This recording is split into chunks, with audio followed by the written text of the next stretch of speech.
Bienvenue dans Bulle de Bonheur, le podcast pour prendre le temps d'être heureux. Je suis Raphaël Defoucault, chercheuse inconditionnelle de Bulle de Bonheur.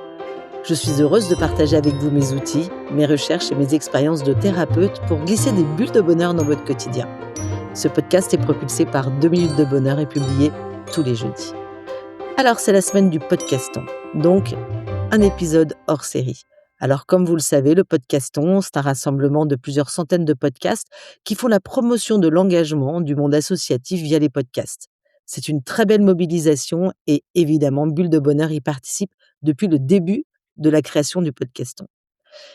Alors, pour cette nouvelle saison, nous accueillons Sœur Sophie pour l'association Akai. Bonjour Sœur Sophie. Bonjour Raphaël, bonjour tout le monde. Alors, le micro de Bulle de Bonheur, comme vous allez voir, voyage parce qu'on est très, très loin, on est à l'autre bout de la planète et on est aux Philippines. Vous allez voir, l'association Akai, grâce à Sœur Sophie, à toute son équipe, est une association incroyable qui offre une seconde chance à tous ceux qui ont subi des violences ou des abus. Nous aimons mettre à Bulle de Bonheur en avant des talents cachés et vraiment, je suis très heureuse de saluer votre engagement auprès des plus vulnérables, Sœur Sophie. Merci. Alors Akai, c'est une association qui a été fondée en 1997 par les Sœurs missionnaires de Marie aux Philippines. Depuis près de 30 ans, vous accompagnez aux Philippines des jeunes de 16 à 21 ans que presque plus personne n'accompagne. Des jeunes marqués par les abus, la violence, l'abandon, parfois même la prison. Des jeunes qui sont cabossés par la vie. Alors je vous engage tous, vous qui nous écoutez, à aller visiter le site akaimission.com. Akai, c'est A-C-A-Y, mission.com, pour faire une promesse de don pour cette belle association et découvrir des centaines d'autres aussi associations à travers le podcaston. Tous les liens pour faire des dons sont dans la bio, évidemment. Alors, sœur Sophie, moi je suis très curieuse, donc j'ai envie d'en savoir plus. J'ai compris que quand on a préparé l'épisode que la conviction de votre association, elle est simple et elle est vraiment puissante. Tout changement durable commence de l'intérieur et c'est quelque chose qui m'a particulièrement touchée parce que c'est aussi ma conviction en tant que psychothérapeute. Il s'agit pas seulement de protéger ou d'assister, il s'agit de restaurer, de réparer, de redonner de la dignité, une identité, une place, une forme de confiance en soi, de croire en soi, en ses talents. Et les jeunes, du coup, qui profitent de votre programme, sont pas des bénéficiaires passifs, ils sont acteurs de leur propre transformation. Mais j'aimerais savoir d'où vous est venue cette intuition, sœur Sophie? Alors, la jeunesse d'Akai et tout ce travail auprès de la jeunesse en fait a, bon, a pris corps intérieurement déjà au niveau de vous parlez à une bonne sœur, donc du coup, il y a toute la dimension intérieure qui est forcément, mise en avant et c'est vrai que moi dans mon cœur de consacré, je portais la jeunesse, en difficulté et j'étais quasi certaine qu'un jour le Seigneur m'enverrait au Vietnam. Pourquoi? Parce que j'avais découvert la personne de Marcel Van et son histoire, son, intimité avec, Sainte Thérèse de l'Enfant Jésus était quelque chose qui me touchait profondément et voilà, j'étais certaine qu'un jour je serais appelée là-bas. Or, en 1995, j'ai participé aux Journées mondiales de la jeunesse à Manille et ça a été le plus grand rassemblement de jeunes chrétiens. Il y avait près de 4 millions de personnes autour du pape Jean-Paul II et c'est, dans ce cadre-là, en fait, qu'à un moment, en visitant une ONG, eh bien, j'ai reçu dans mon cœur comme un appel à j'étais à l'époque missionnaire en Nouvelle-Calédonie, eh bien, à venir et à donner corps à cet appel qui m'habitait pour, prendre soin des jeunes, mais aux Philippines et non pas au Vietnam, comme je l'avais, pressenti, Imaginez. pour ma propre histoire. Nous avons nos plans, le bon Dieu a les siens et en fait, j'ai compris davantage, pourquoi au long des années, c'est vrai que les Philippines nous ont offert une liberté, de pouvoir déployer ce que nous portions par rapport à cette jeunesse, que nous n'aurions pas trouvé dans d'autres pays, en Asie, vu les contextes, soit religieux, soit politiques. Nous n'aurions pas eu cette même liberté de déployer tout ce que nous avions à cœur pour cette jeunesse. Donc voilà, donc tout a pris corps d'abord dans un appel. Pour moi, cette dimension est fondamentale. Je ne suis pas venue, j'aime un peu provoquer à ce niveau-là, je ne suis pas venue parce que j'ai vu des pauvres et je me suis dit que j'allais prendre soin de petits pauvres, dans un pays, à l'époque du tiers-monde et aujourd'hui qui est un pays quand même qui a énormément évolué et qui s'est développé, notablement. Mais davantage parce que j'ai vraiment ressenti cet appel. C'est ici que prendrait corps ce que j'avais à cœur de déployer pour la jeunesse. Donc voilà, Mmh. la jeunesse, c'est intérieur. Après, Elle est elle s'est intérieure. construite, voilà, elle s'est construite en formant un corps avec d'autres religieuses et des volontaires. Et nous avons pris 2 ans et demi pour préparer cette mission. Moi, je suis venue à 2 reprises rencontrer, Dominique Lemay qui avait fondé l'association Virlani et puis, l'église locale, le cardinal Sin, pour pouvoir vraiment fonder de manière construite, cette mission, d'avoir un projet très clair. À l'époque, en arrivant, nous pensions, nous occuper des enfants entre 8 et 12 ans, plus au à titre de prévention par rapport à la violence et à la prostitution. Mais très vite, ce sont les jeunes filles qui vont donc, venir nous rejoindre et commencer à nous parler. Et c'est là où en fait, la genèse, suite à la genèse intérieure, il y a la genèse qui s'est construite après, de ce que de la mission telle qu'elle est aujourd'hui, tout va se fonder au niveau de l'écoute. L'écoute des jeunes et ce sont ces jeunes filles et puis ces jeunes garçons qui vont commencer à nous parler de leur vie, à nous parler de leurs expériences, intérieures, l'écoute du peuple philippin, l'écoute des circonstances dans lesquelles on va être placé, qu'elles soient complètement loufoques comme, les corruptions, les systèmes électriques qui explosent, les maisons complètement, inondées parce qu'en fait, c'était tout le bidonville à côté qui nous piquait l'eau, mais par contre, on avait les eaux des égouts. Enfin, on a vécu des choses complètement, loufoques, mais il fallait passer par tout ça pour comprendre progressivement comment, face au chaos extérieur et au chaos intérieur, eh bien, nous allions nous positionner et nous allions écouter et mettre en place des programmes qui allaient répondre aux vrais problèmes. Le Non vrai pas problème. simplement non pas simplement, des réponses à court terme ou bien des réponses, pratico-pratiques que beaucoup d'ONG assurent et c'est très bien pour pouvoir, pallier aux solutions, enfin, j'allais dire à court terme, mais nous, nous avions à cœur d'aller faire un travail de profondeur et Mmh. donc ça nous a, poussés à faire des choix comme par exemple le petit nombre qui au niveau, commercial j'allais dire et au niveau pour trouver des fonds, ce n'est pas habituel parce qu'en fait, on aime le monde de l'entreprise, les donateurs aiment une exponentielle en termes de nombre et nous allions dans une exponentielle en termes de profondeur, pour pouvoir vraiment rejoindre, les jeunes dans leur expérience des traumatismes rencontrés. Donc voilà, Mmh. donc ça a été tout s'est basé au niveau de l'écoute des jeunes, l'écoute des salariés, l'écoute du peuple.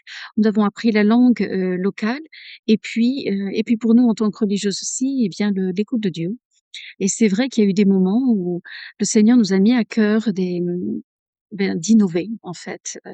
Nous sommes rendus compte par exemple que les programmes d'aftercare, les programmes de réinsertion des jeunes garçons suite à la délinquance n'existaient pas dans le contexte philippin. Et ça, avec sœur Edith qui a cofondé avec moi, eh bien, moi j'étais beaucoup plus sur le domaine des victimes, elle était beaucoup plus sur le domaine des jeunes en situation de délinquance. Et nous sommes rendus compte qu'en fait, il y avait beaucoup d'associations qui apportaient des biens, des services, des dons en nature, mais un travail de réintégration, des stratégies de réintégration pour ces jeunes-là, il y en avait aucun. Donc du coup, ils ont dit: «Bah, c'est là que nous allons développer notre expertise» et idem pour le domaine des victimes. Ce sont des jeunes filles, qui, ont été habituées dans les centres à tout recevoir, à être traitées justement comme des victimes, mais la dimension de prendre leur vie en main, n'était pas suffisante à notre goût. Vous voyez, la Mmh. définition que j'ai pris de l'école de vie, je l'ai trouvée avec, le père, Maurice Zundel qui disait, heu: «Un espace de sécurité pour devenir soi-même un espace de générosité» et en fait, c'est vraiment ça l'école de vie, donc ce programme pour les jeunes filles. C'est un Mmh. espace de sécurité où l'on met ces jeunes filles, où elles peuvent être vraiment comme dans un esprit de famille, hem, mais c'est dans la vision qu'elles deviennent elles-mêmes un espace de générosité, donc qu'elles se donnent aux autres et ne pas rester dans une attitude passive ou une attitude simplement de Renfermé. recevoir pour elles, mais davantage de se donner. Donc de Exactement, se le côté développer, victime. voilà, le côté victime où je me regarde moi et je retravaille, voilà, je vais ma bien, voilà ce qui m'est arrivé et cetera. Donc vous leur offrez cet espace de sécurité qui est juste fondamental, hein, Oui, on va en parler avec les traumas parce que je vais faire toute une série là-dessus. Hem, donc le trauma qui a besoin de sécurité oui. pour pouvoir guérir et Mmh. derrière le fait de s'ouvrir vers les autres et en Mmh fait, on mh. sait bien que le trauma se guérit dans la relation. Mmh. C'est ça, c'est ça. Donc vraiment, tout le travail en fait de d'approche des jeunes, donc ça a commencé comme vous le disiez avec notre première approche pédagogique en fait parce qu'on se rendait compte que dans l'accompagnement des jeunes, il y a des grandes données qui sont sorties progressivement. Donc c'est ce que nous avons appelé nos approches pédagogiques. Il y avait tout d'abord donc, tout changement commence de l'intérieur. Donc c'est vraiment le travail des profondeurs et puis, heu la deuxième dimension, qui est tout aussi fondamentale et c'est la culture de responsabilité. Justement, de ne pas rester dans une victimisation même des victimes ou même des jeunes en situation de délinquance, mais je prends ma vie en main. C'est-à-dire que Mmh. oui, j'ai vécu, des traumatismes et je suis soutenue, je suis prise en charge, je vais être aidée pour comprendre comment je réagis, quels sont les domaines de souffrance qui sont encore peu pacifiés en moi. Mais en même temps, je vais progressivement me construire. Une fois que le détachement s'est fait face à la souffrance, eh bien, basculer dans cette deuxième étape de l'école de vie qui va être de construire son avenir. Donc la culture de responsabilité est fondamentale. Je deviens, heu, l'acteur principal de ma vie. Et la troisième étape, c'est educere. Cette racine du mot éducation qui veut dire, conduire à l'extérieur. Donc là, c'est toute la dynamique de pouvoir donner son témoignage et dans la vision de métamorphosis dont nous parlerons un petit peu, c'est vraiment toute cette dynamique de devenir ambassadeur. C'est-à-dire que tout ce cheminement que l'on a accompli, ce chemin de transformation de sa souffrance, eh bien, on transforme la souffrance en un message pour d'autres et pour pouvoir éveiller de l'espérance dans le cœur d'autres jeunes. Mmh. Mmh mh. Mmh. Donc en fait, vous restaurez, les jeunes de traumas du passé, hein, vous les équipez, vous les outillez en vue de les réintégrer dans la société, dans le monde professionnel. Oui. Alors Mmh. pour vous dire en 2 mots juste, pour resituer un petit peu donc Akai, c'est notre expertise, ce sont les 16-21 ans. Nous Mmh. avons vraiment donc ciblé cette tranche d'âge. Pourquoi? Parce qu'elle est très peu, heu, enfin très peu d'ONG en fait, s'occupent de cette tranche d'âge. Beaucoup s'occupent d'enfants, ça va jusque, l'adolescence et jusqu'aux 18 ans, mais en général à partir de 18 ans, il y a plus personne. Donc et même au niveau gouvernement. Excusez-moi, il y a un moustique qui me tourne autour. Vive les Philippines! Et donc, nous avons pris cette tranche d'âge qui est fondamentale parce qu'elle est ce carrefour entre l'adolescence et la ces jeunes années d'être un adulte et qui sont vous savez, on dit souvent, heu: «Votre passé ne détermine pas votre futur», mais les décisions que l'on prend dans cette tranche d'âge, entre 16 et 21 ans, vont déterminer le futur de ces jeunes. Donc c'est pour ça que nous nous plaçons à ce carrefour, à ce Mmh. crossroad comme on dit en anglais et vraiment on essaie d'être, auprès des jeunes pour qu'ils puissent changer la trajectoire, de leur vie et redonner un sens à leur vie. Donc il y a cette Mmh. dimension des 16-21 ans.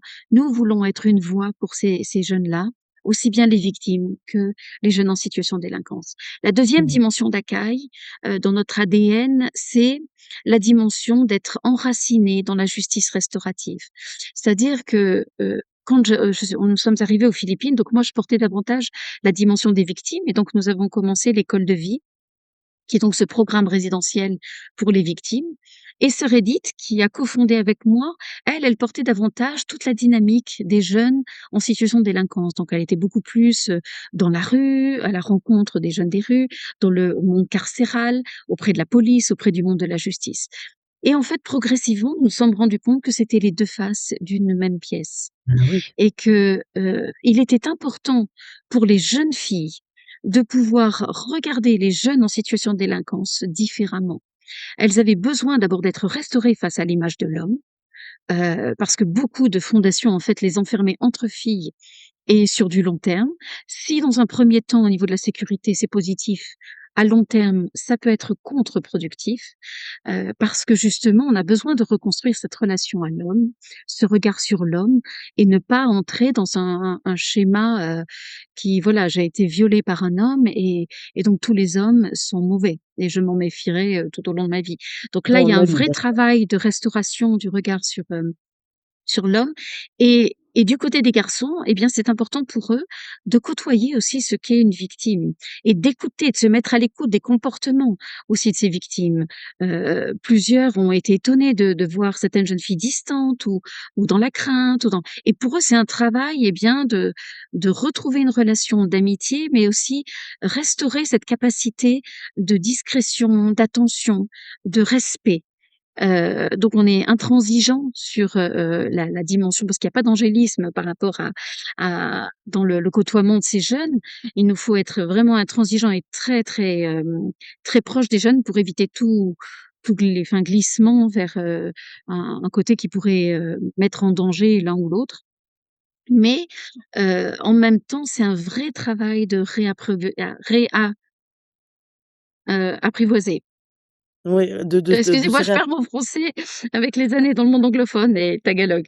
Donc voilà, donc c'est et c'est vraiment apprendre à se, réapprivoiser, ouais, mutuellement et à se à faire comprendre tomber des mutuellement. croyances. Mais alors du coup, au sein de votre, de votre lieu de vie, en fait, cohabitent et des jeunes hommes et des jeunes filles? Non, l'école de vie, ce n'est que pour des jeunes filles. Ce n'est Par que pour des contre, jeunes on a filles? un autre programme, donc le deuxième programme qui est le programme Seconde Chance, qui lui n'est pas un programme résidentiel.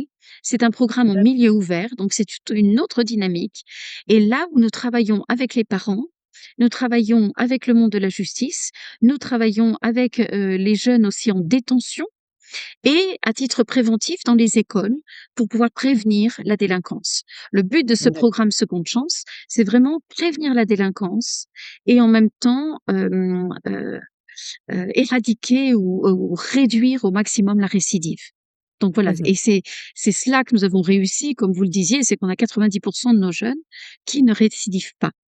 Mais c'est Heu, juste Pourquoi? Parce incroyable. qu'il y a eu vraiment ce travail et des profondeurs et en même temps réorienter la jeunesse vers une autre vie, une autre espérance.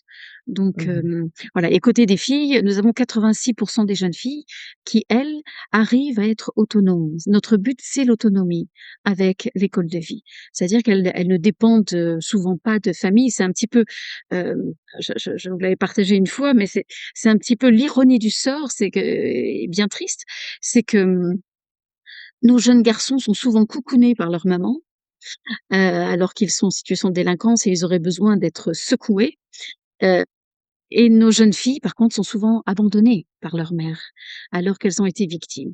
Alors quand on a creusé, parce qu'on a développé au long des années un programme pour les familles aussi, parce que nous sommes rendus compte que si nous n'aidons que les jeunes sans aider les parents, eh bien nous pouvions à long terme créer en fait un écart, un dans le, un gap, un fossé, en fait, dans la Mmh. communication, où les jeunes vont de l'avant, avancent et les parents sont laissés derrière. Et nous sommes rendus compte par le biais d'outils, comme la psychogénéalogie, le génogramme, en fait, en analysant les dynamiques sur 3 générations, eh bien, la plupart des parents et la plupart des mamans avaient vécu les mêmes traumatismes que leur enfant, mais elles avaient été laissées seules. Elles n'avaient pas pu être aidées et en fait, on retrouvait au niveau de la génération des jeunes filles, eh bien les mêmes traumatismes, voire en pire.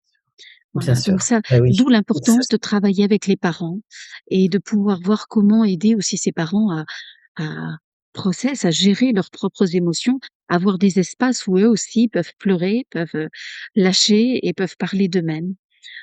Donc c'est tout un travail et ce nous sommes rendus compte, en fait, au fur et à mesure que plus les parents étaient libérés face à leur propre traumatisme et plus ils étaient capables de communiquer avec leurs enfants, par la évidemment. suite. Il y avait une, communication différente, retrouvée, Mmh. donc là, il y a eu beaucoup de réconciliations très, très belles, aussi bien avec soit avec leurs filles, soit aussi Mmh. avec leurs, garçons.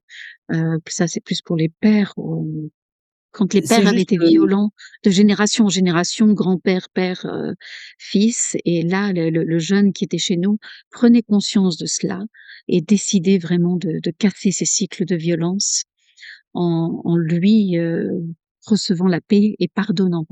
Ça, c'est le domaine du pardon, vous savez, j'ai beau être bonne sœur, je suis très réticente sur ce domaine-là parce que je pense qu'on a abusé de ce mot-là.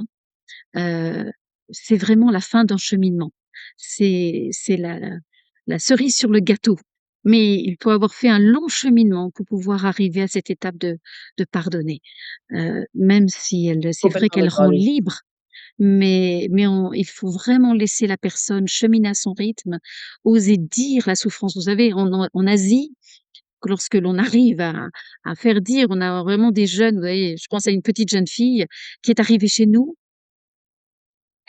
comme ça, elle n'avait pas de voix et lorsque on l'encourageait à parler, je vais l'appeler, Joséphine, «Joséphine, allez vas-y, parle, ose, ose». Mais ça a pris des mois pour qu'elle puisse vraiment exprimer sa souffrance et aujourd'hui, c'est une leader, voilà, qui est en train de se réintégrer dans la société et qui a fait un chemin de transformation extraordinaire. Mais c'est vrai que c'est en Asie, on exprime peu et puis dans le contexte philippin aussi, il y a une peut-être une particularité. Vous savez, on est un peu de racines ici, espagnoles et le motto des Philippines, c'est «It's more fun in the Philippines». Donc tout est drôle aux Philippines, on est heureux aux Philippines, c'est la joie et donc en fait, on réprime la souffrance. On ne parle pas de sa souffrance, on ne l'exprime pas. Mmh. Parce que Donc ça, j'imagine c'est un qu'il y a gros tout travail à faire. oui, il y a tout le côté culturel, en fait, qu'il a fallu aussi apprivoiser pour Et oui, vous, oui, hein, hein, pour parce qu'on n'est pas comprendre tous les mêmes, ça. les tenants et les aboutissements de tout ça, il y a vraiment tout un c'est l'approche systémique, en fait. Vraiment Bien sûr. travailler à intégrer toutes les dimensions, Mmh. de ce que vit la la Mais le ce qui est pays des incroyable et Philippines. là où je viens vous rejoindre, c'est que moi, faisant de la traumato, de la psychotraumato, je vois combien se libérer d'un trauma permet de pouvoir, se redéployer, en Tout fait. à fait. Mmh. Permet de pouvoir aussi accueillir des réflexions sans, sortir de mes gonds, dans un sens ou dans un autre, en hypoactivité ou en hyper ou en hypo, où soit on s'énerve, soit on se tait, on se recroqueville et le fait de sortir du trauma permet d'élargir, en fait, ce Oui. qu'on appelle dans le jargon cette fenêtre de tolérance, cette capacité à accueillir ce qui nous entoure et c'est, juste, Mmh. prodigieux. Du coup, j'avais envie de qu'on continue à avancer sur ce parcours, juste fantastique que vous avez mis au point, donc qui s'appelle Métamorphosis et vous placez donc le jeune au cœur de chaque décision et il va pouvoir mesurer concrètement les progrès qu'il va réaliser. Donc il se met en responsabilité. Mmh Moi, je mh. voudrais qu'on aille plus loin sur cette méthode Métamorphosis que vous avez développée et Mmh mh. ouais, comment est-ce qu'elle fonctionne? Combien de temps elle prend dans Mmh cette mh. école de ces jeunes filles? Vous les accueillez combien de temps? Mmh mh. Quel chemin vous les faites parcourir? Comment ça se passe? Le le propre de Métamorpho, point, 6, SYS, c'est donc ça part du principe qu'il n'y a pas de métamorphose de jeune, s'il n'y a pas d'abord la métamorphose du système.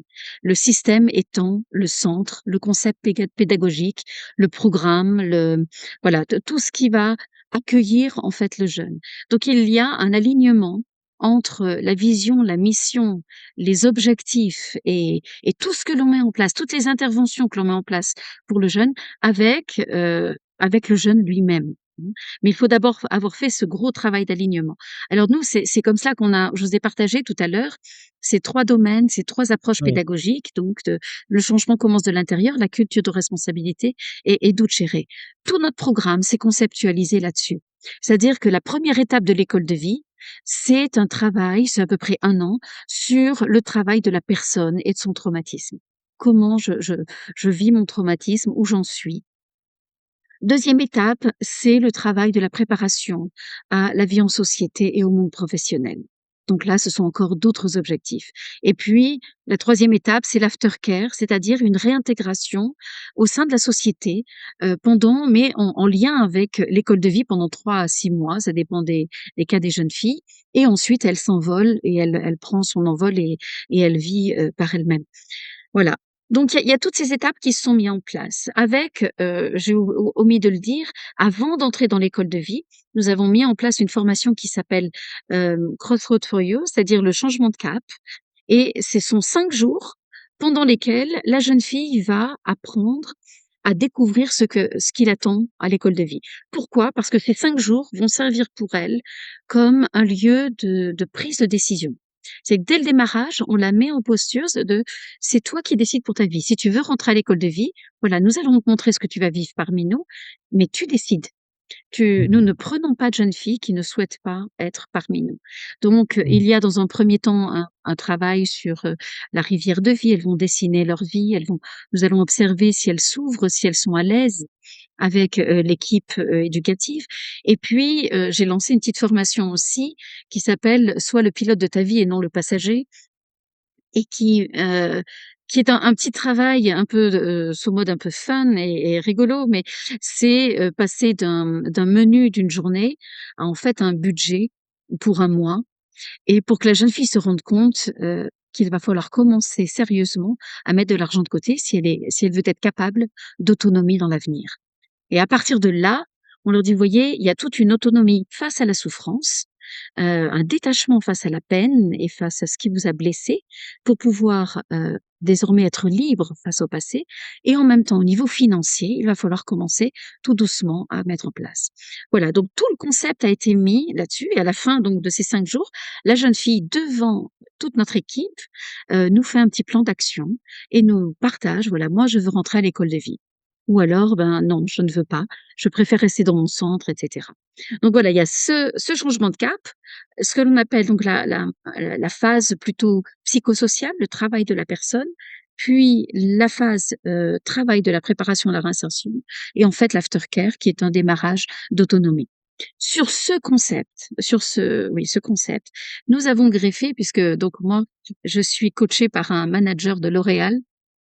Ouais. C'est un ancien expat donc qui vivait aux Philippines et qui a eu un coup de cœur pour Manille, pour, Akai et qui a vraiment voulu, nous aider et donc il me coach en fait toutes les semaines dans mon management, mais il m'a aidé à transformer nos best practices puisqu'elles étaient déjà là, mais cette fois-ci en une méthode et donc on a développé tout ce process de métamorphosis qui va être de, heu, se greffer sur ce chemin, de l'école de vie et sur ce concept de l'école de vie, des mesures d'impact.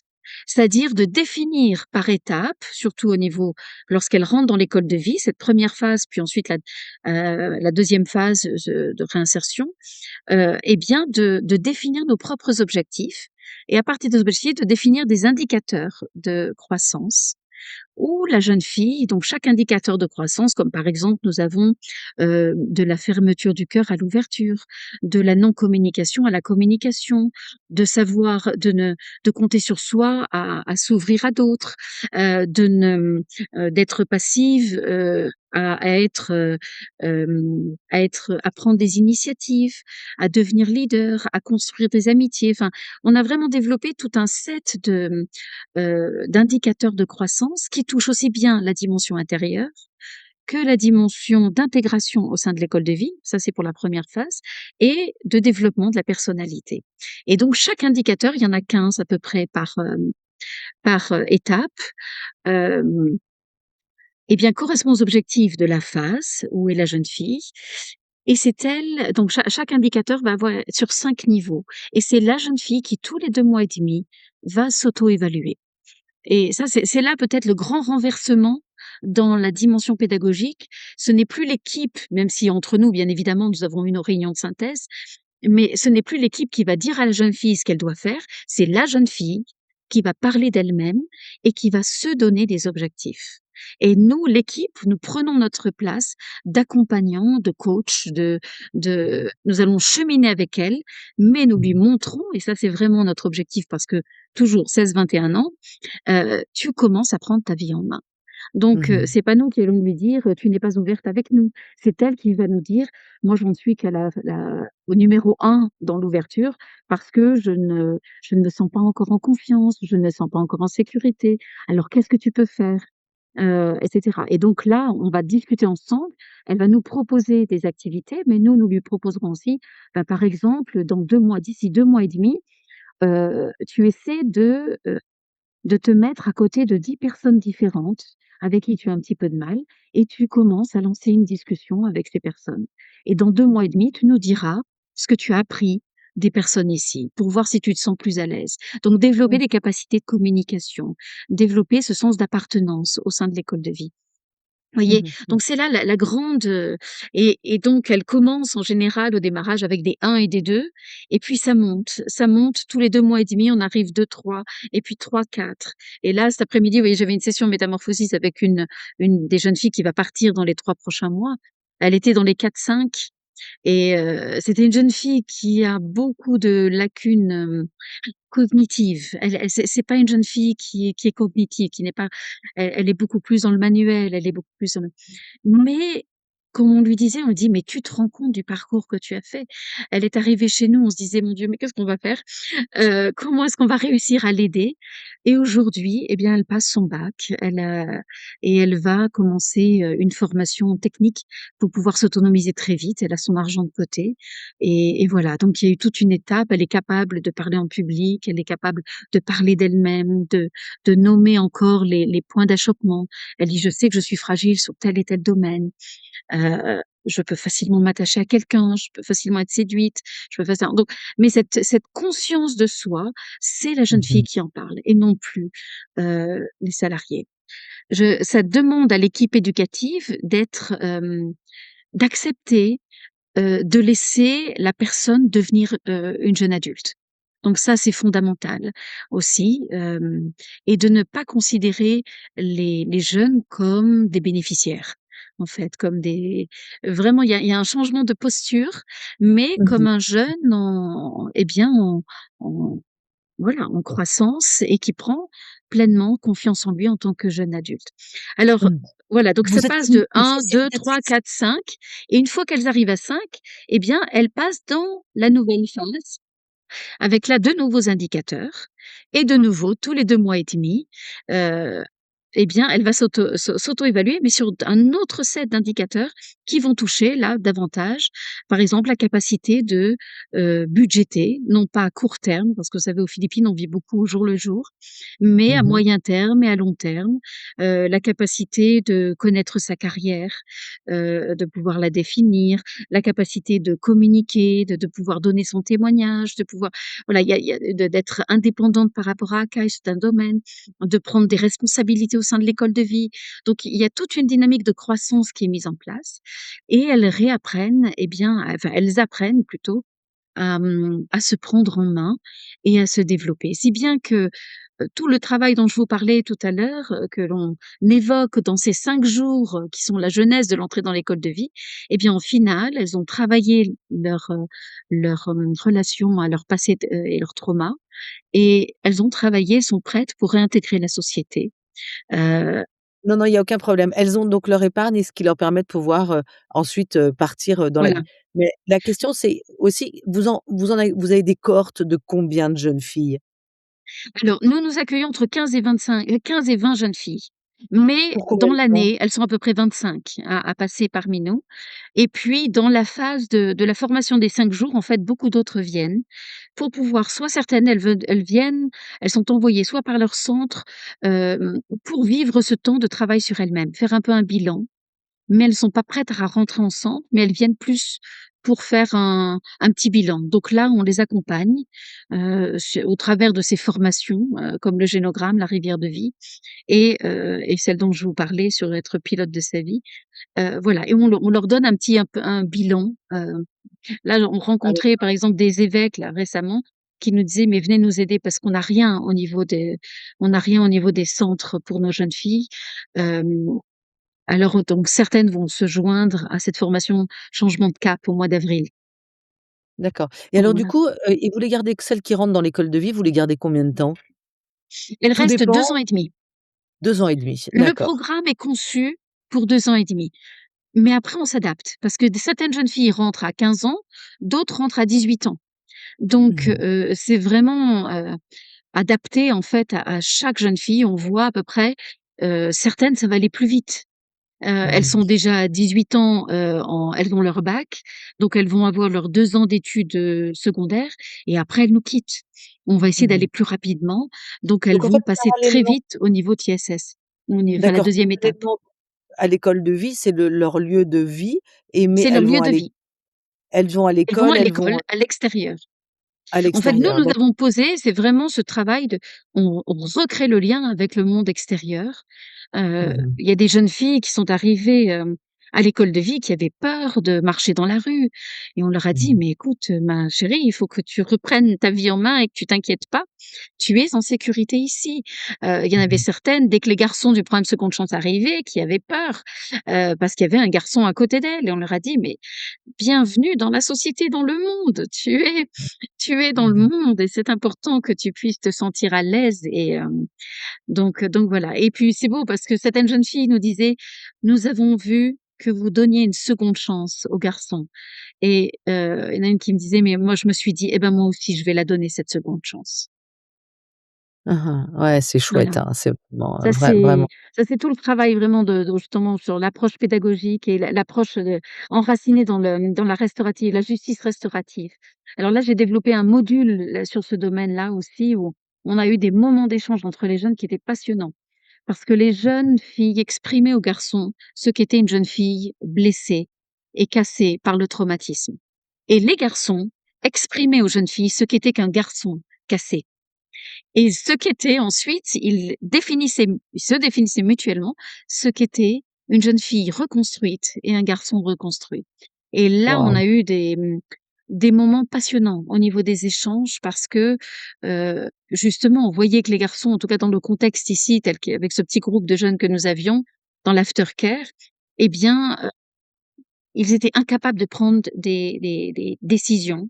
Ils étaient sans direction dans leur vie et heu et c'était des jeunes qui n'étaient pas prêts à la prise de responsabilité. Alors que les jeunes filles, elles, ce qu'elles recherchaient chez un garçon, c'était justement cette, solidité, cette sécurité, pour pouvoir, s'appuyer sur eux. Or eux, ils étaient plutôt dans la phase d'être Mmh. passifs, et de passer leur temps à boire avec leurs amis. Donc Oui, oui. Il y a une dernière question que je voulais vous poser par rapport donc à ces jeunes filles, quand elles arrivent chez vous, vous leur donnez chaque mois un petit pécule, qu'elles vont gérer, c'est ça? Alors, ce que l'on fait, non, elles doivent, en plus des études, en plus de leur petite responsabilité au sein de l'école de vie, heu, nous allons développer, parce que ça fait partie du concept, ce qu'on appelle un roadmap. Mmh mh. C'est-à-dire une feuille de route. Donc là, on fait intervenir c'est une autre stratégie innovante que l'on a mise en place au sein de l'école de vie et aussi du programme Seconde Chance. C'est-à-dire qu'on fait intervenir certains de nos salariés de l'admin et de la finance qui viennent coacher les jeunes pour développer une feuille de route et être capable, par exemple, voilà, je reste encore 1 an et demi au sein de l'école de vie. Je voudrais avoir, par exemple, 500 € quand je pars de l'école de vie dans mon épargne. Eh bien, je vais diviser ça en 18 mois et je sais que chaque mois, je dois mettre de côté, 30 à 40 Mais euros. Et d'où donc vient elles l'idée vont dans ce apprendre temps? Mais à elles développer travaillent? des petits business. Elles vont travailler, D'accord. elles vont développer des business. Donc on a c'est d'où le Skills Hub, d'où le hub de talent que nous avons OK. construit au sein de notre enceinte. C'est ce petit bâtiment qui sert où il y a de la créativité et aussi ce, hub d'entrepreneuriat où on leur apprend par le biais de Reddit qui est hongroise, à lancer des saucisses hongroises et on leur apprend tout le processus de l'entrepreneuriat, du démarrage à la fin, la production, la vente, le marketing, heu, aller sur des lieux de bazar pour pouvoir, vendre leurs saucisses et elles mettent de l'argent de côté. Donc c'est toute la dernière année, la les 18 derniers mois, en fait, nous préparons tranquillement, j'allais dire, paisiblement pour qu'il y ait une certaine sérénité aussi, on a le temps, mais elles mettent de côté chaque mois de l'argent pour pouvoir sortir de l'école de vie avec un pécule qui soit suffisant pour pouvoir envisager l'autonomie avec sérénité. Mmh mh. Parce qu'en fait, beaucoup de centres, ne réfléchissent pas en fait, n'ont pas stratégisé la sortie du jeune par rapport au centre et donc le jeune Mmh. soit dépend des allocations, soit il n'a pas appris en fait à gérer sa vie et à se débrouiller par lui-même. Vous voyez, j'avais un Mmh. jeune de Marseille qui est venu, notre programme de Marseille, puisque donc il y a 11 ans la PJJ en France nous a demandé si nous pouvions ramener notre méthode dans le contexte de Marseille et un jeune, de Marseille était de passage aux Philippines pour découvrir la mission ici et il me disait, «Mais tu sais sister», parce qu'on nous appelle sister ici, «Mais tu sais sister», il dit: «Mais moi j'ai jamais rien fait». Quand il dit: «Quand je vois les filles de l'école de vie, elles savent tout faire, mais moi c'est mon éducateur qui a toujours tout fait pour moi» et je pense que là, il y a un vrai défi à remettre le jeune au cœur de, eh bien, du travail et De de la sa vie et de transformation de sa prendre ses vie. responsabilités, bien Mmh. sûr, Voilà, bien sûr. ouais. C'est certain, certain, c'est vraiment très, très intéressant. Hem et de ce fait-là, après ça, dans l'organisation, vous êtes combien de sœurs? Combien de salariés? Toute cette équipe qu'entourent toutes ces jeunes Mmh. et toutes ces actions que vous faites, parce que c'est juste vertigineux tout ce que vous avez mis en place. Combien vous êtes? Non, en fait, nous sommes 4 sœurs. 4 4 sœurs, sœurs. donc missionnaires de Marie, donc sœur Edith qui est hongroise, sœur Laetitia qui est polonaise et sœur Rachel qui est néo-zélandaise et je suis la D'accord. française du groupe Ouais. et puis nous avons une vingtaine de salariés, autour de nous Oui. qui sont dans l'école de vie, donc des assistantes sociales. Ici, il y a pas d'éducateur, c'est l'assistante sociale qui est vraiment l'éducatrice et qui suit gestion de chaque jeune. C'est elle qui est Mmh. responsable devant le gouvernement et puis, l'admin, la finance et le programme Seconde Chance et le programme des familles, nous l'avons intégré désormais dans les programmes, de l'école de vie et du programme Seconde Chance. D'accord, Voilà. OK. Bon, mais c'est juste merveilleux, sœur Sophie, ce que vous avez mis en place. Je trouve que c'est prodigieux et puis vous êtes allés loin dans les accompagnements, que c'est tellement personnalisé et puis vous êtes au cœur de la vie et de la personne et vous la réalignez quelque part et ça, je Oui, trouve c'est que ça. c'est magnifique. Alors Mmh. comme vous l'avez entendu, faire un don à Akai, c'est pas seulement soutenir une association, c'est véritablement investir dans une transformation profonde, mesurable et durable et ça, je trouve que c'est extraordinaire. Et puis, ce que j'aime aussi dans ce que vous nous avez partagé, c'est que croire qu'un jeune, même très abîmé, peut de redevenir auteur de sa vie. Mmh. C'est permettre à cette métamorphose de continuer aujourd'hui, demain et puis surtout de l'étendre partout dans le monde comme vous en avez, le projet et que vraiment, je trouve, ce soutien est véritablement important. Alors sœur Sophie, nos petites questions habituelles, donnez-moi vos 3 synonymes de bonheur. Alors, je ne sais pas si j'en aurai 3, mais en tout cas, j'en ai un qui est, en fait, j'en ai 2, mais qui reviennent au même. En fait, le 1er, c'est le proverbe du Vanuatu. Je ne sais pas si vous le connaissez, si les auditeurs, le connaissent, mais vous allez tous, je pense, l'aimer profondément. Il s'agit ce proverbe dit que, l'homme est habité par 2 dynamiques, la dynamique de l'arbre et la dynamique de la pirogue. La dynamique de l'arbre, c'est toute la question de la colonne vertébrale, de l'identité, de ce qui fait notre ADN, ce que l'on est en profondeur. Et la dynamique de la pirogue, c'est toute cette dynamique de l'exploration, d'aller plus loin, de se dépasser, d'aller vers l'inconnu, et le proverbe dit que l'homme, passe son temps à vaciller entre ces 2 dynamiques jusqu'au moment où il découvre que la pirogue est faite du bois de l'arbre. Et en Waouh! fait c'est vraiment ça, je pense, pour moi, le synonyme du bonheur, c'est ce que disait le pape, François quand il disait: «Je suis une mission». Et en fait, j'aurais eu ce bonheur dans ma vie de vivre je fais ce que je suis. En fait, il y a cet alignement, et c'est peut-être pour ça aussi que on déploie Métamorphosis, mais il y a entre ce que l'on est et ce que l'on fait, il n'y a pas de dichotomie. En fait, il y a vraiment cet alignement et cette unification intérieure. Et du coup, je pense que c'est là le secret du bonheur. Je pense que c'est vraiment de découvrir ce qui nous habite et de le vivre, pleinement en profondeur. Voilà, donc Mmh. c'est ce proverbe et c'est «Je suis une mission». Magnifique, magnifique et si vous aviez, si vous preniez 2 minutes pour, conseiller nos auditeurs, pour qu'ils soient Mmh. plus heureux, qu'est-ce que vous leur diriez? Moi, je dirais, il faut l'importance de faire face aux problèmes. de nommer les problèmes, de ne pas avoir peur de faire face. J'ai vu même dans le monde des ONG, même dans le monde religieux, dans le monde de l'Église, où on enrobe une espèce d'approche, crémeuse, j'allais dire, de la souffrance où, on essaie de faire des et en fait ça marche pas. Il faut vraiment faire face au problème pour pouvoir le résoudre, vraiment résoudre et ensuite entrer dans cette liberté, de pouvoir, aller de l'avant. Mais tant qu'il y a pas ce face à face avec, la souffrance et pour une résolution, Hem et bien, c'est difficile d'entrer dans le bonheur. C'est-à-dire qu'on mettra des sparadraps, mais il n'y aura pas, c'est vrai comme vous citiez tout à l'heure Boris Cyrulnik, et il faut redonner le sens à sa souffrance, mais pour cela, il faut y rentrer dedans.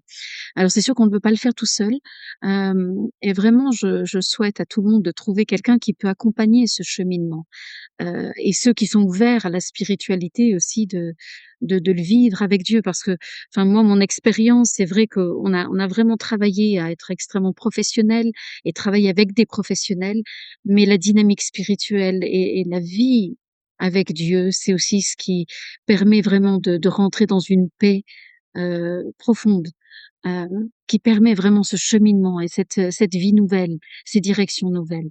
Donc voilà, donc ça c'est vraiment de voilà, de pouvoir déployer tout ce que l'on est en profondeur, mais et quand on peut le vivre, quand on a la chance d'avoir la foi et de le vivre aussi avec Dieu, eh bien, ça prend encore une ampleur encore, plus immense parce que l'immensité de Dieu, ça devient notre culture de vie, en fait.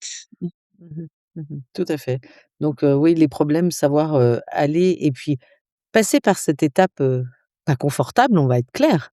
Parce Oui, que oui, reconnaître oui. les difficultés, c'est pas les nommer les problèmes, c'est pas confortable. Mais ça vaut le coup Mmh. parce que comme vous le dites, c'est un chemin qui emmène vers une Oui, liberté derrière. oui, C'est très, très chouette. tout à Merci fait. sœur Sophie d'avoir répondu à ces 2 questions. Avec joie.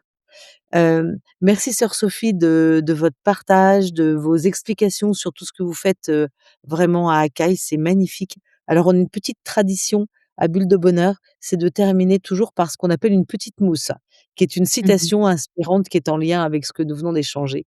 Et celle que j'ai Mmh. trouvée pour nous, elle nous vient d'un homme que j'aime énormément qui s'appelle Boris Cyrulnik, que vous connaissez sûrement Mmh. et qui dit, «La résilience, ce n'est pas effacer la blessure, c'est apprendre à vivre avec en lui donnant un sens». Oui, tout Et à je fait. trouve que c'est exactement ce que vous faites, Mmh. à cette école de vie et avec l'association Acaï. Alors, chers auditeurs, on y va, hein. Acaï, ce n'est pas seulement aider des jeunes à aller mieux, c'est leur rappeler qu'ils ont de la valeur et parfois ça change toute une vie. Alors, allez-y, le lien est en bio pour faire un don et dans le cadre du podcaston et je souhaite vraiment beaucoup de réussite à Acaï et à l'avance, merci pour tous ces jeunes que vous allez pouvoir aider et pour tout ce que vous allez rendre possible. Merci sœur Sophie. Merci, merci Raphaël, merci à tous. Merci pour votre écoute. Si vous avez aimé, mettez 5 étoiles sur Apple Podcasts ou Spotify. Laissez un commentaire et partagez ce podcast à vos amis pour leur envoyer des bulles de bonheur. Pour recevoir les prochains épisodes, inscrivez-vous à la newsletter sur 2minutesdebonheur.com. Vous pouvez aussi nous retrouver sur Facebook et Instagram en cherchant 2 minutes de bonheur. Et désormais, retrouvez aussi la version vidéo sur notre chaîne YouTube 2 minutes de bonheur. Bulle de bonheur est propulsée par 2 minutes de bonheur, des outils pour créer du lien et prendre le temps d'être heureux. À la semaine prochaine!